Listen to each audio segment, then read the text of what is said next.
Welcome to the Word Podcast. The Lord God has given us His Word. Let us learn it. Let us live it. Let us rejoice in it. Spread the Word.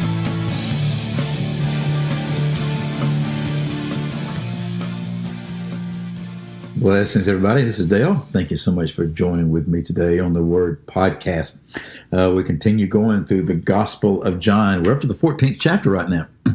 And the first verse of the 14th chapter is very, very familiar to most people, especially those who are believers.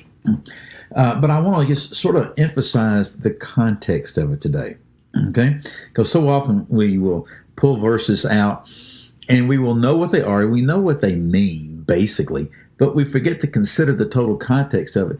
And sometimes there's just nuances there. Sometimes there's just profound truths that we see within the context. So the context is what? Context is chapter 13. In chapter 13, the context of that is the entire Gospel of John.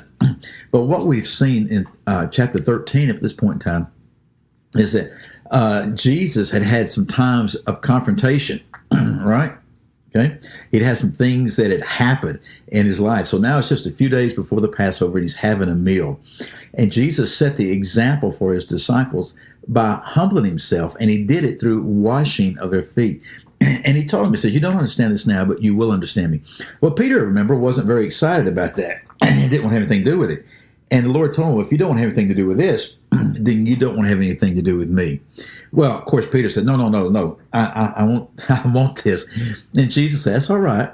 You don't have to have your whole body washed, just your feet. And it's a picture of how we as believers, that we are truly saved, but we do need to wash off the stuff that we pick up through the world day by day, right? And Jesus reminded them, that I am your Lord and I'm your teacher. And if I do this for you, then you need to do this for one another in like fashion. But then he picks up immediately and reveals to them that there is one among them that will betray him. Okay? There's a betrayer among them. And they were sort of shocked by this. And so it was revealed who it was. Jesus revealed it to the disciple whom he loved, who was sitting next to him, who we believe that to be John, by giving Judas a sop. Judas gets up and leaves.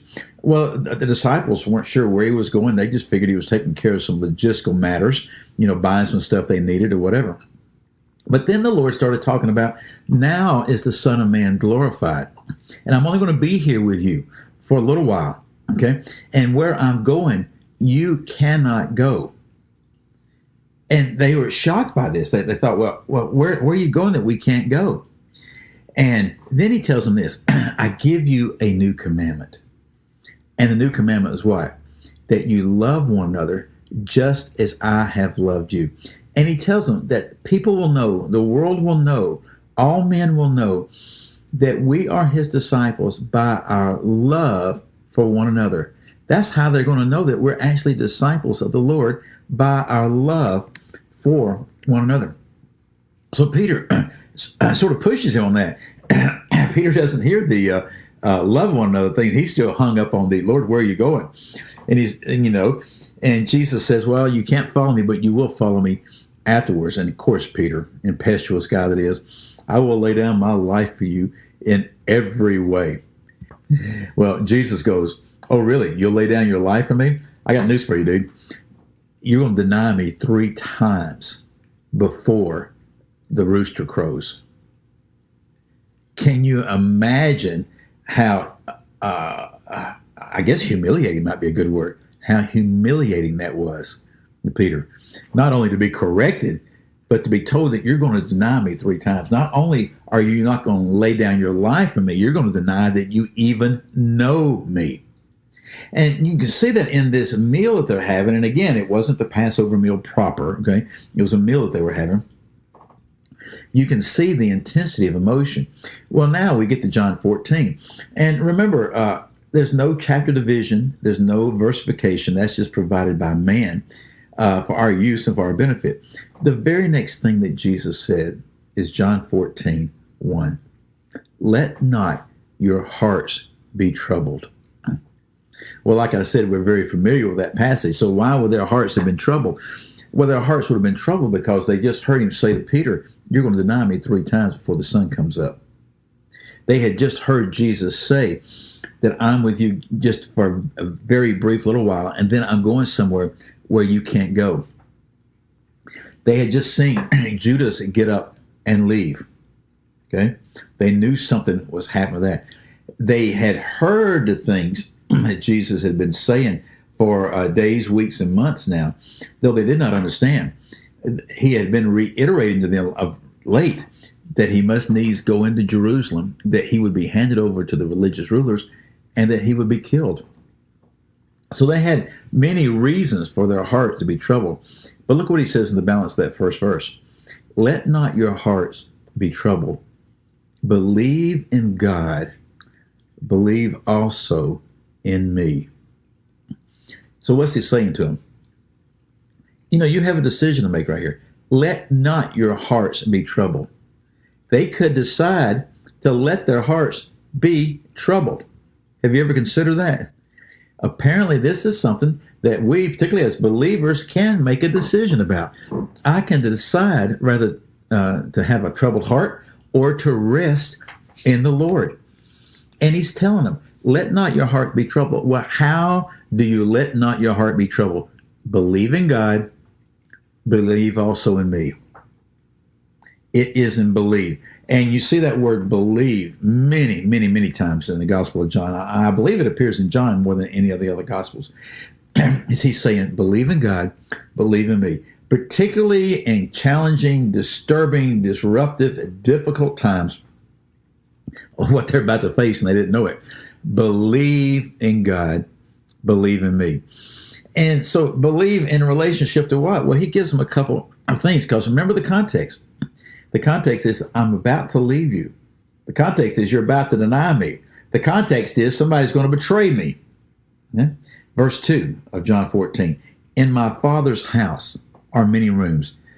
If it were not so, would I have told you that I go to prepare a place for you?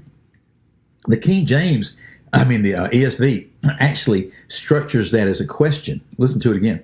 If it were not so, would I have told you that I go to prepare a place for you? Now, the New American Standard says, if it were not so, I would have told you, and for I go to prepare a place for you. Either way works, okay? And apparently the Greek language allows for either interpretation. So he's saying, don't let your hearts be troubled. You believe God. He's telling them where he's going. They'd ask, where are you going? I'm going somewhere where you can't go yet. But in my Father's house, there's many mansions, as the King James says. And he says, I'm going to prepare a place for you. Let me just read these last two verses real quick. Verse 3, and if I go and prepare a place for you, I will come again and will take you to myself, that where I am, you may be also. And you know the way to where I am going. There were so many answers that he gave right here, and we'll resume this for the next episode. So many answers, but also so many questions that were brought up. They knew where he was, the purpose of where he was going. He was going to prepare a place for them. He told them about the Father's house. Maybe they can assume that he's going to the Father, but he's telling them, he's telling them that he's coming again. He says, I'm going to return. And oh, by the way, you know the way where I'm going. They'll question me on that in a minute, right? Again, I'm Dale. Thank you so much for joining me in these times. Do pass the word to all your friends and family about these times. Help them get enrolled on a podcast app or something like that, the Podbean app, to where they can listen. You can do it over phone, over a computer. You can do it on a tablet. You can do it in some cars. It's amazing how you can access all this. Some TVs you can do it. And then, if the Lord moves upon your heart to help us in these times and the things that we do right here, just go to my website and you'll see a Patreon link right there where you can help support us. So I'll see you again next time. Goodbye.